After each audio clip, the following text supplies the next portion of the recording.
வெண்முரசு. பிரயாகை 14. பகுதி 3. இருகுர்வாள் 4. வாசிப்பது சந்தீப். நன்றாக விழுந்த பின்னர்தான் அர்ஜுனன் விழித்தான்.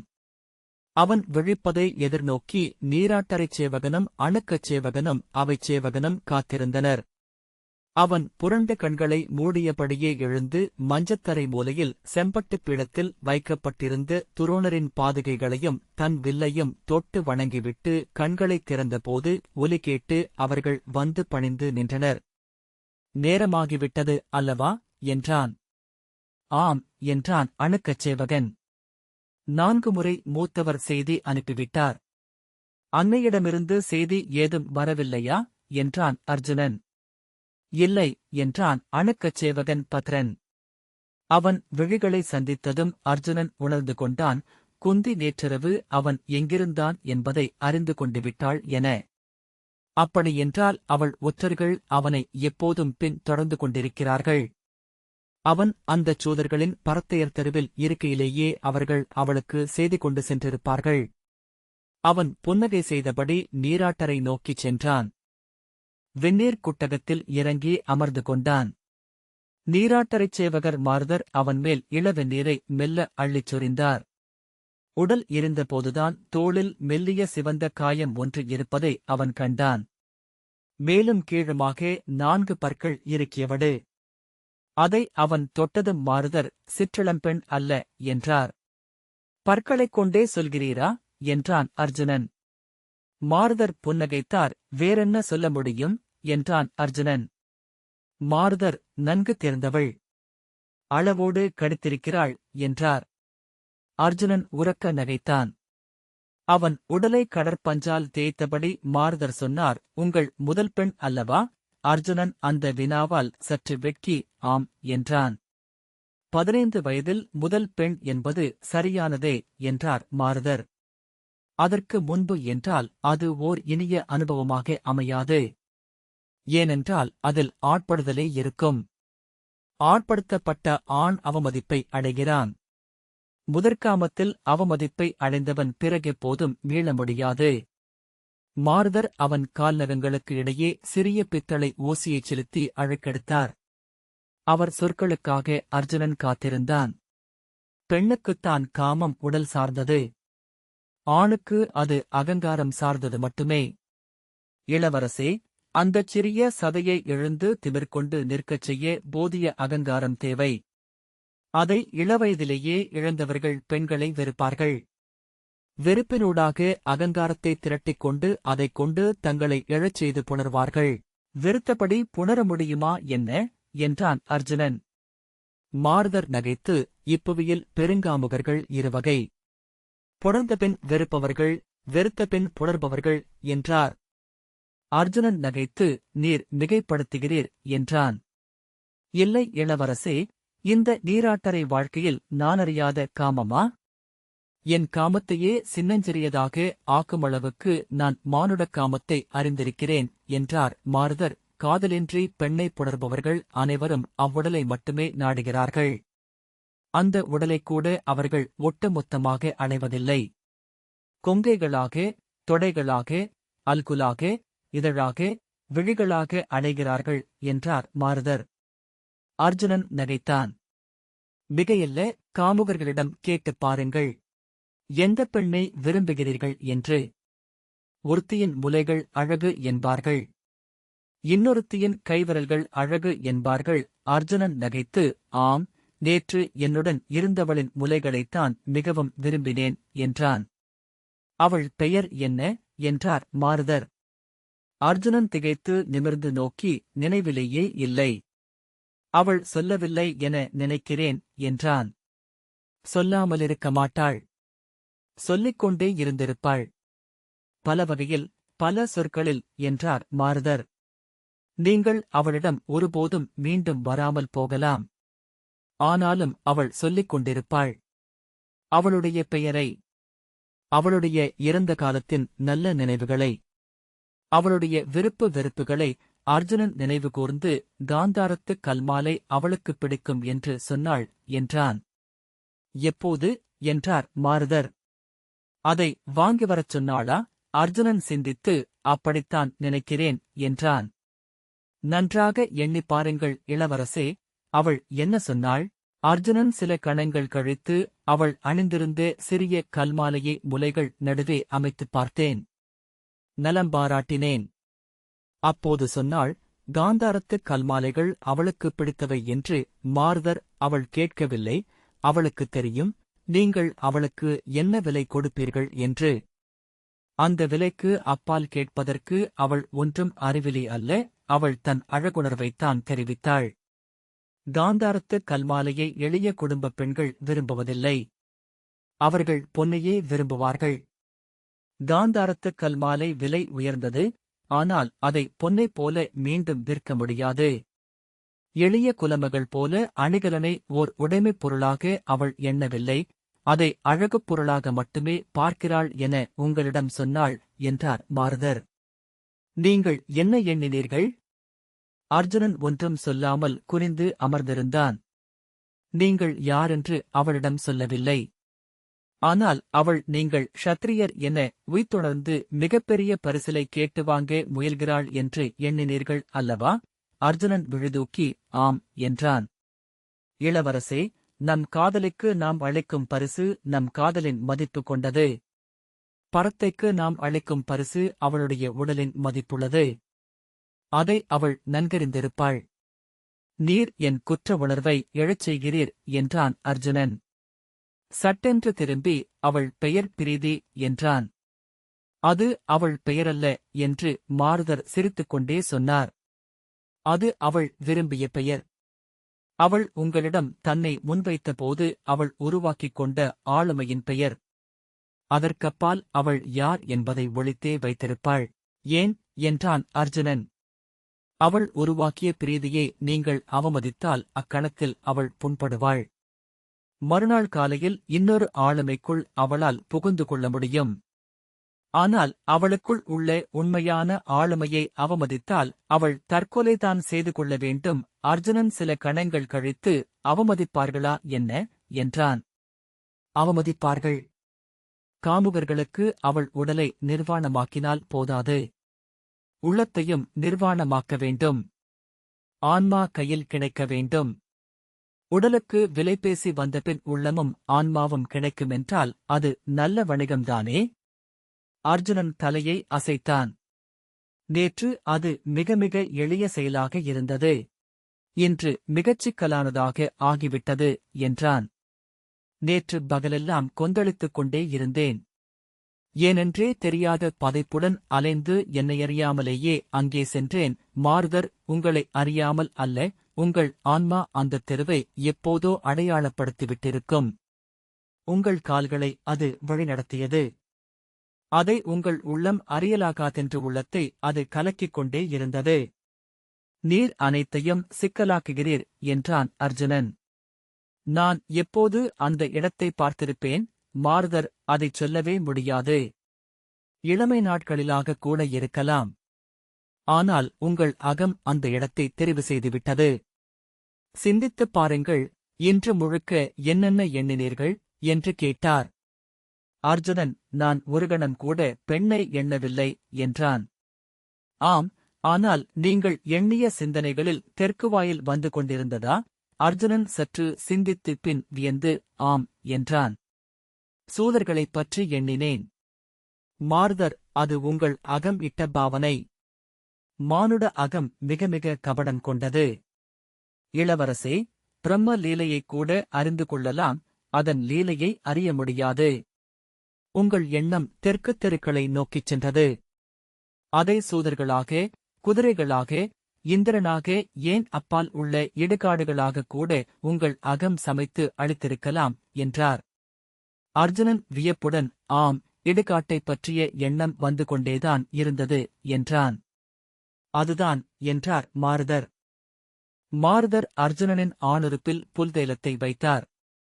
எரிச்சலுடன் கண்களை இறுக்கியபடி, இது அனைவருக்கும் நிகழுமா என்றான் அர்ஜுனன். முதல் முறை என்றார் மாருதர். மிக மெல்ல உள்ளத்தை நகர்த்திக் கொண்டு வந்து, அனைவருக்குமேவா? இல்லை, குறைபாடு உடையவர்களுக்கா என்றான் அர்ஜுனன்.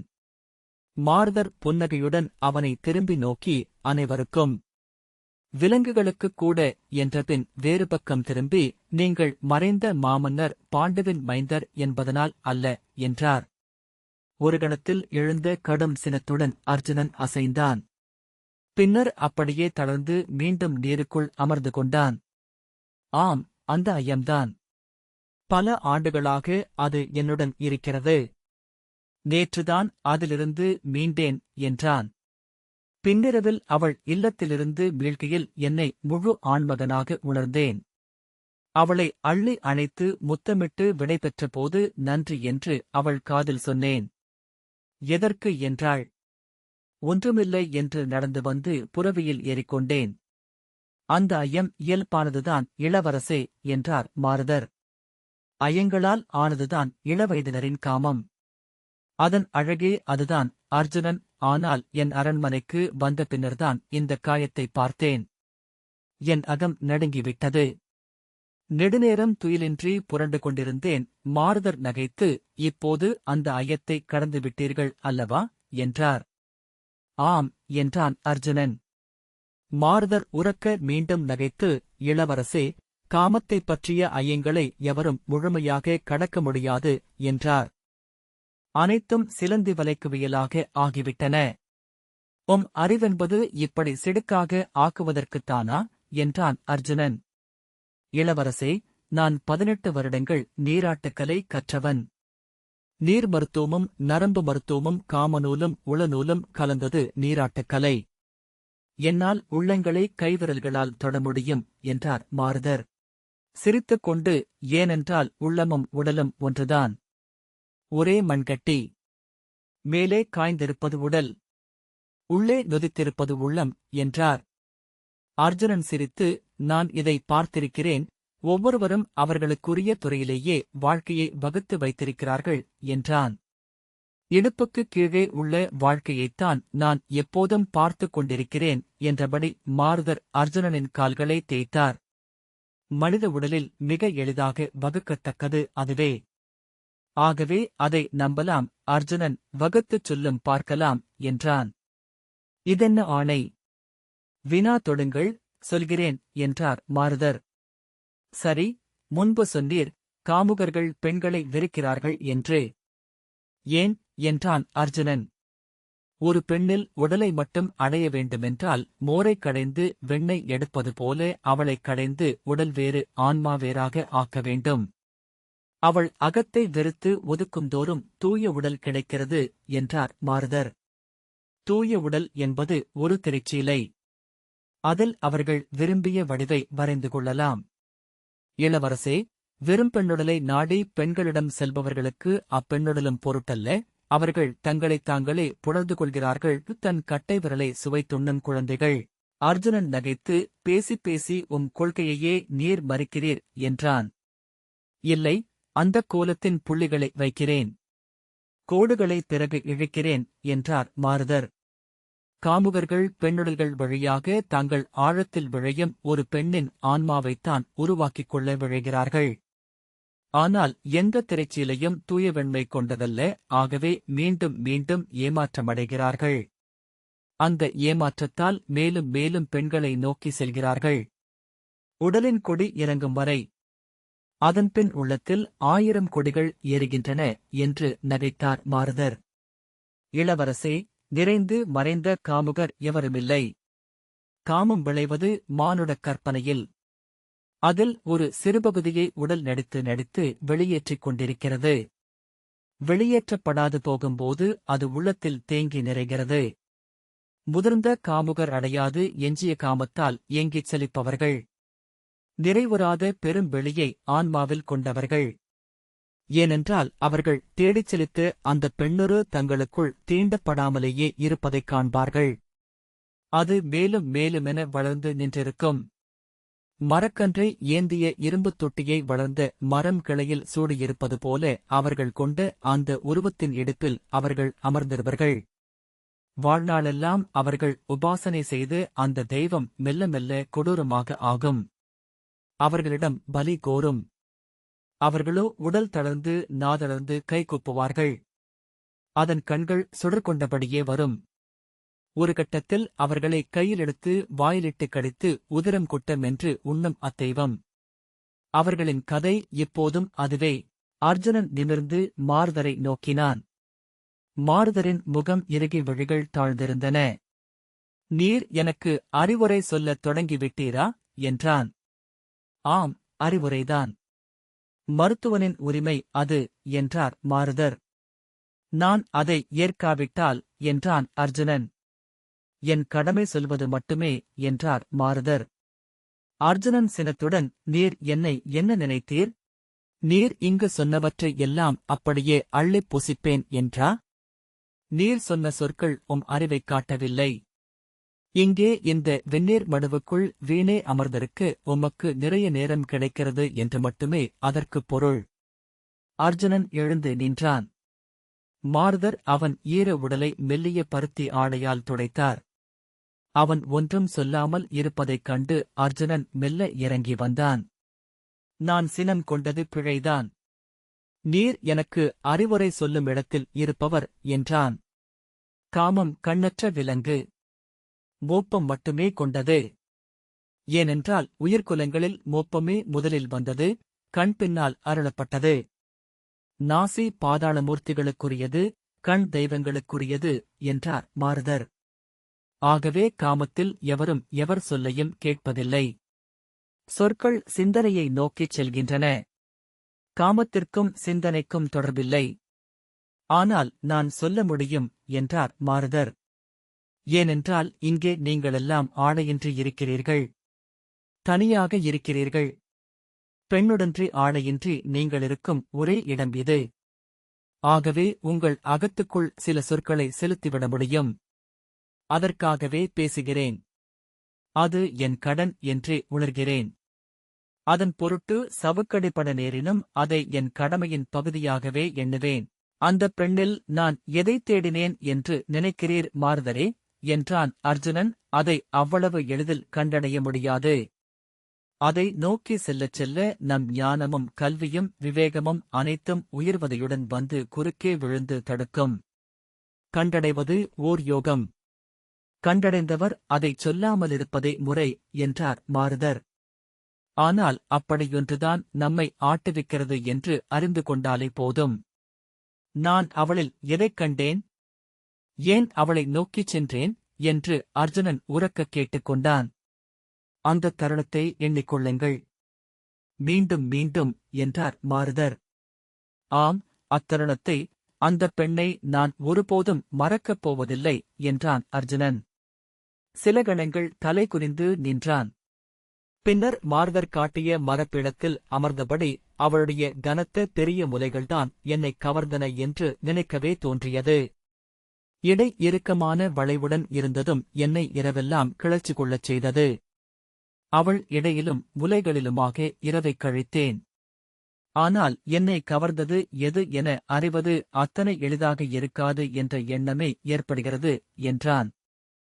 அவளுடன் உறவு கொள்வதற்கு முன் நீங்கள் எவற்றால் கவரப்பட்டீர்கள் என்பதைக் கொண்டு அதை கண்டுபிடிக்க முடியாது என்றார் மாருதர். அங்கே எளிய விலங்கொன்றும் உங்களிடம் இருந்தது.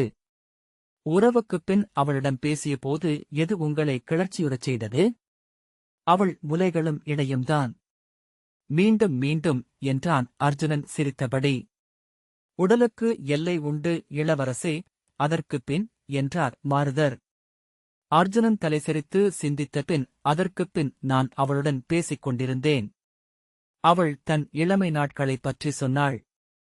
மேற்கு கரை ஏரியில் குதித்து மறுகரை வரை நீச்சலடிக்கும் சிலரில் அவளும் ஒருத்தியாக இருந்ததாக சொன்னாள். அந்தத் தோழிகளைப் பற்றிச் சொன்னாள்.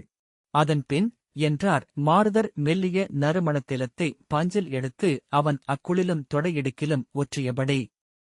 அவள் பேசுவது எனக்குப் பிடித்திருந்தது. பேசப் பேச அவள் வயது குறைந்து கொண்டே சென்று சிறுமியானாள். பேசுகையில் என வாயால் உறிஞ்சினாள். யோசிக்கையில் முகவாயைத் தூக்கி என முனகினாள். எதையாவது மறந்துவிட்டால் தன் பின்னந்தலையில் மெல்ல தட்டிக்கொண்டாள். வெடித்துச் சிரிக்கும்போது கையால் தன் இதழ்களை மெல்லத் தட்டினாள். அவள் ஒவ்வொரு அசைவும் எனக்கு பிடித்திருந்தது. பிறகு என்றார் மாருதர். களைத்திருப்பாய் தூங்கு என்றான் அர்ஜுனன். இளவரசே, அவள் ஒருமையிலா சொன்னாள் என்றார் மாருதர். ஆம், அவள் ஏதோ ஒரு இடத்தில் என்னை ஒருமையில் அழைக்கத் தொடங்கினாள். மாருதர் மெல்ல, அவள் உங்கள் தலைமயிரை வருடினாளா என்றார். ஆம், எப்படித் தெரியும் என்றான் அர்ஜுனன். அது அத்தனை பரத்தையரும் செய்வது. அவர்கள் அதை எப்படியோ அறிந்து தலைமுறைகளாக கைமாற்றி வருகிறார்கள். அர்ஜுனன் ஏமாற்றத்துடன், அவள் அப்படி செயற்கையாக செய்வதாக தோன்றவில்லை என்றான். மாருதர் புன்னகை செய்தார். அர்ஜுனன் எழுந்தான்.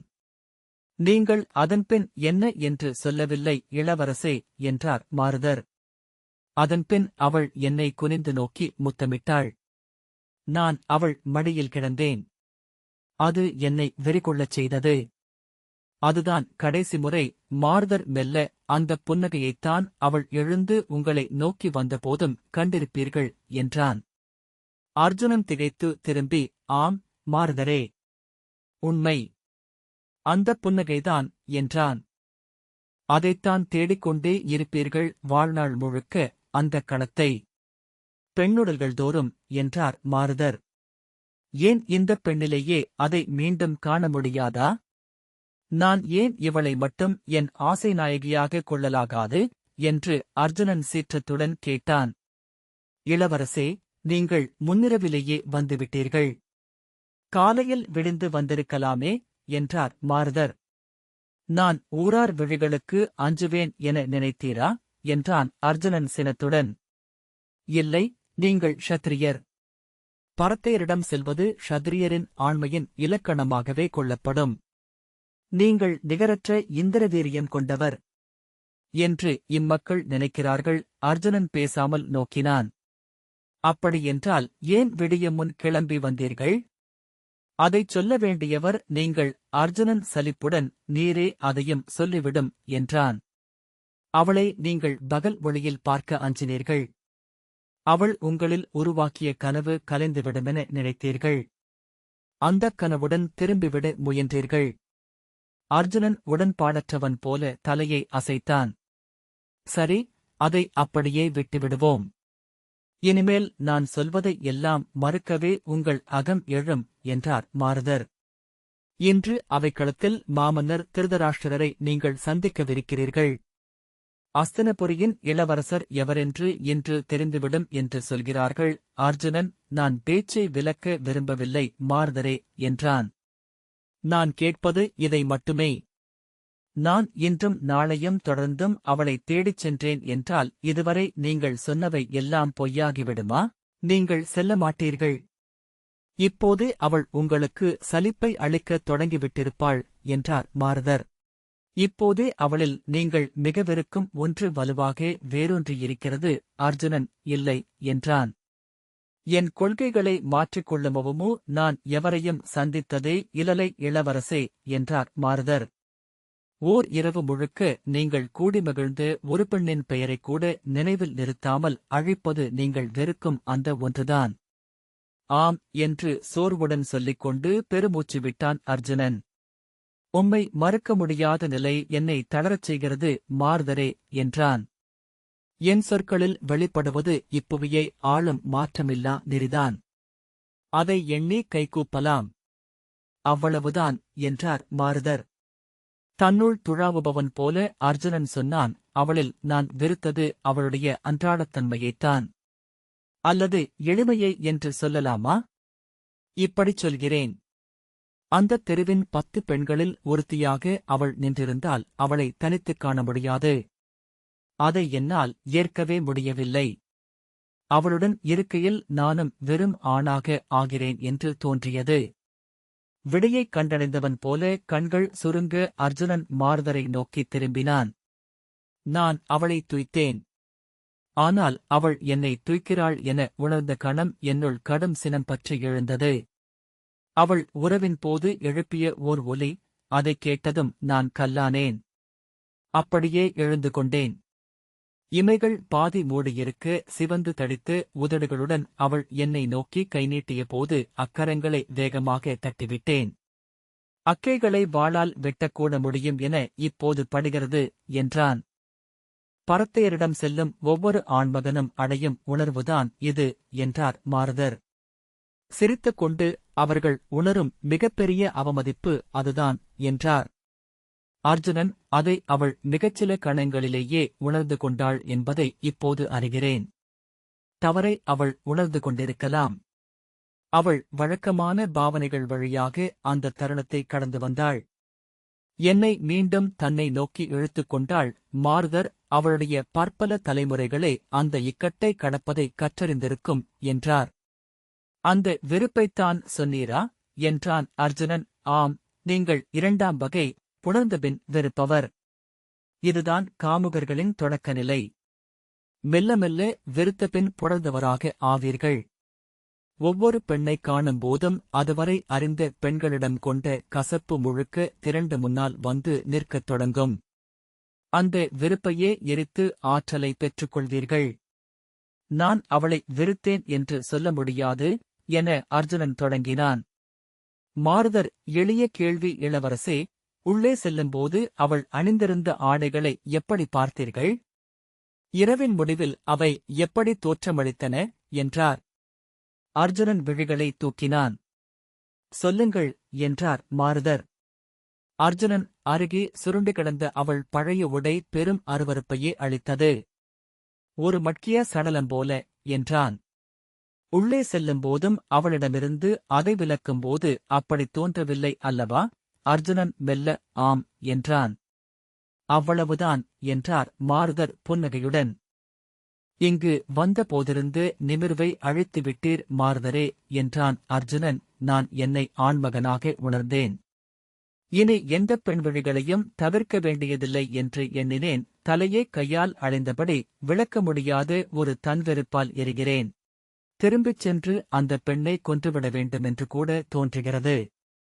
இப்புவியில் அந்த தடயம் இல்லாமலாக்கிவிட வேண்டும். ஆனால் தடயமாக இருப்பவன் நான். என் உடல். மாருதர் அவன் நிலை கொள்ளாமல் அறையில் சுற்றி வருவதை நோக்கி நின்றார். நான் செய்வதற்கு ஒன்றே உள்ளது. மீண்டும் அவளிடம் செல்கிறேன். அவள் மீது எழுந்த என் வெறுப்பை வெல்ல முடியுமா என்று பார்க்கிறேன் என்றான் அர்ஜுனன். அவள் அங்கிருக்க மாட்டாள் என்றார் மாருதர். திடுக்கிட்டு ஏன் என்றதுமே அவன் புரிந்து கொண்டான். தேடிக் கண்டுபிடிக்க முடியலாம். ஆனால் மீண்டும் அவளிடம் செல்வது அவளை கொலைக்களத்துக்கு அனுப்புவதுதான். அவர் விழிகளை அர்ஜுனன் சந்தித்தான். பின்பு பெருமூச்சுடன் தலையை தாழ்த்திக் கொண்டான். மாருதர் ஒன்றும் பேசாமல் அவன் ஆடைகளை எடுத்து அவனை அணிவிக்கத் தொடங்கினார். வெண்முரசு அனைத்து விவாதங்களும் கடிதங்களும். இந்த வாசிப்பை கேட்டதற்கு நன்றி.